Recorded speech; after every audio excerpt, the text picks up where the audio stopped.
Nakalayo yung nilalakaran dito sa pier ng Batangas. Ayan. Ito, lalakad ako kapunta dun. Ayan yung loob. Dito yan sa pier ng Batangas.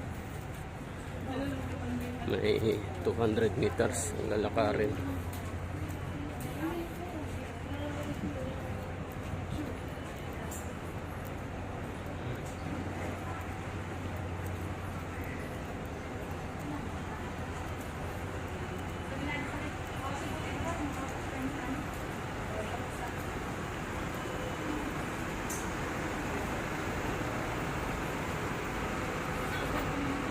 Na yung entrance dito sa pier.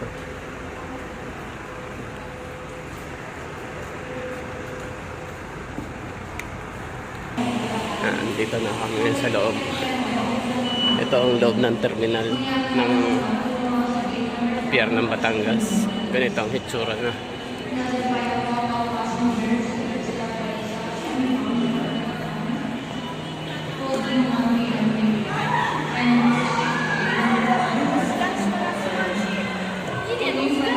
Itsura ngayon.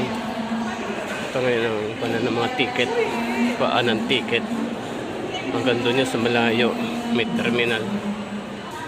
Nakapila ako ngayon. Ito yung pinakamaaga na barko. Wala na mas maaga pa. Alas 4 pa ng hapon at saka alas 3. Ito 1:30.